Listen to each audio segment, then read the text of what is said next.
I never thought I'd be the kind of man who'd scroll through his wife's phone. I always believed that trust meant not needing to look.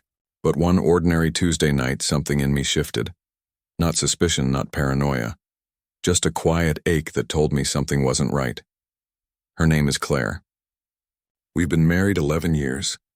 The kind of marriage that looked steady from the outside. Nice house, weekend barbecues, occasional laughter that faded quicker each year. Lately, though, she'd started smiling at her phone more than at me.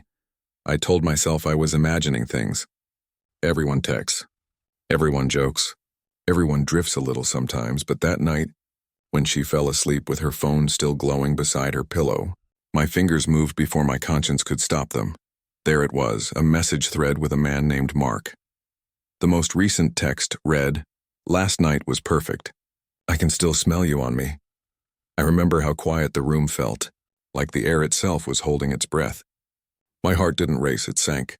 11 years of loyalty, shared meals, anniversaries, undone by one line that sounded too practiced, too comfortable. I didn't wake her. I didn't throw the phone.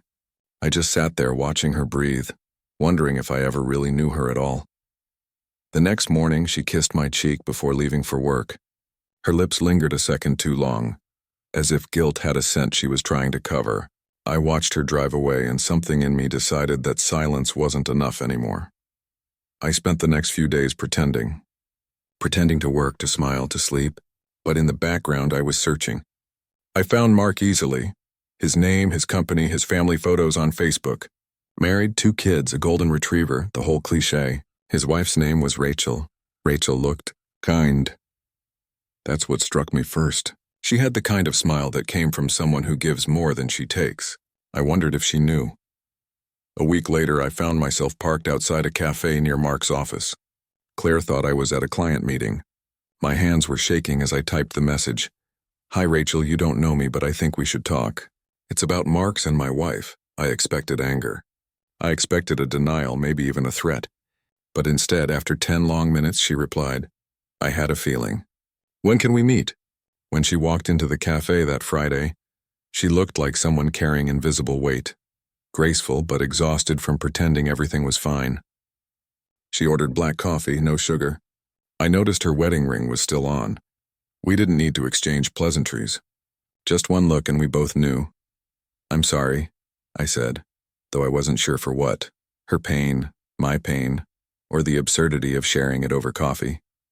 She nodded, eyes fixed on her cup. "How long?" 3 months, maybe more," I said quietly. They text every day. She didn't cry. She just exhaled, like she'd been holding her breath for months and finally let it out. "I thought I was crazy," she whispered. "He's been working late, smiling at nothing." I told myself it was stress. We talked for over an hour. About the patterns, the signs, the lies. 2 strangers piecing together a puzzle we never asked to build. There was something strangely comforting about it, like staring into a mirror that reflected your pain back, only now it made sense. When I stood to leave, Rachel touched my arm. "What will you do?" "I don't know yet," I said. "But I'm done pretending," she gave a small, sad smile. "If you ever need to talk again, you know where to find me." I didn't plan to. I thought that conversation would be the end of it. 2 people sharing closure over coffee. But as the days passed, I couldn't stop thinking about her. Not romantically at first, just the quiet strength in her voice, the way she didn't let bitterness poison her dignity. Meanwhile, Claire kept playing her part. Dinner conversations about meaningless things, late nights at work, phone face down on the table. I had a choice: confront her and explode everything, or stay silent and rot from the inside. But then something Rachel said echoed in my head. "He's been smiling at nothing." So one evening I decided to give Claire something she'd never forget. Friday evening. The same cafe where Rachel and I first met. I texted her that morning, "I need to see you again." For closure. She replied almost instantly, "Me too." When she arrived, she wore a dark blue dress. Simple, elegant, nothing suggestive. We talked like old friends this time. No tears, no tremors. Just calm truth. The kind that hurts less when it's shared. Somewhere between the second cup of coffee and her half-smile, a strange thought entered my mind. Not revenge, not even justice. Just clarity. What if we stop being the victims in their story? I said. She tilted her head, curious. What do you mean? Claire and Mark are out there living their fantasy, pretending they're free while we're the ones left cleaning up their mess. What if we show them we're not broken? Rachel smiled faintly. Are you suggesting what I think you are? Dinner, just dinner, I said. A date, if they want to call it that. She hesitated, then nodded slowly. Let's give them something to remember. That Saturday, Claire told me she was meeting a friend for drinks. I almost laughed. I put on my best suit, the one she used to say made me look like the man she first fell in love with. Rachel met me at a restaurant downtown.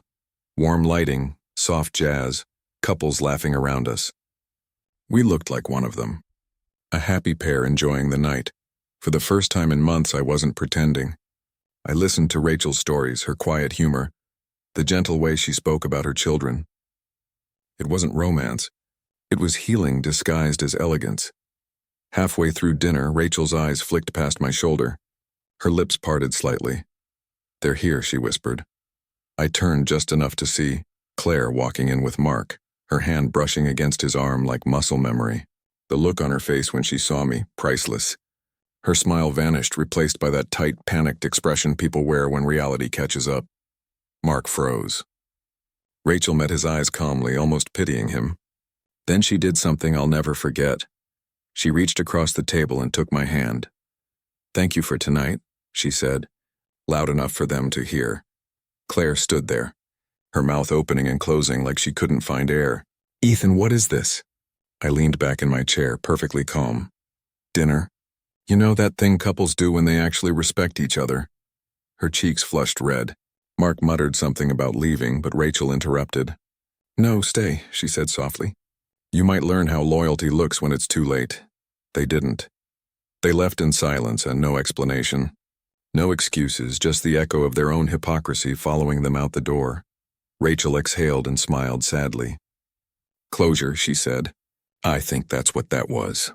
When I got home that night, Claire was waiting. Her mascara was smudged, her eyes red. How could you? She demanded. You went on a date with his wife? I set my keys down, calm as ever. You cheated on your husband with her husband. I'd say we're even, except I didn't need to sneak around to do it. She tried to cry her way back into innocence, but it didn't work. The thing about betrayal is that once you've seen someone lie with a straight face, you can never unsee it. I made a mistake, she whispered. No, I said.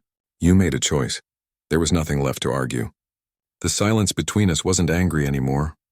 It was empty. She packed a bag 2 days later. I didn't stop her. Weeks passed. I focused on work, sleep, rebuilding the version of myself that existed before lies became routine. Rachel and I stayed in touch. Just messages at first, then occasional calls. We didn't need to talk about the past anymore. It had already said everything it needed to. One evening, she texted, "Funny thing, Mark wants to work things out." I told him I already did. I laughed for the first time in months. That night, I sat on my porch watching the sunset, thinking about how strange life is. You can lose everything you thought mattered and still feel lighter than ever. People say revenge feels good. They're wrong. Clarity feels good. Knowing you didn't lose yourself trying to save someone who never wanted to be saved. That's peace. Claire will remember that night forever. Not because I embarrassed her, but because I refused to become what she was, and Rachel, she became the reminder that not every ending needs to be bitter. Sometimes it's just the beginning of self-respect dressed as a quiet dinner.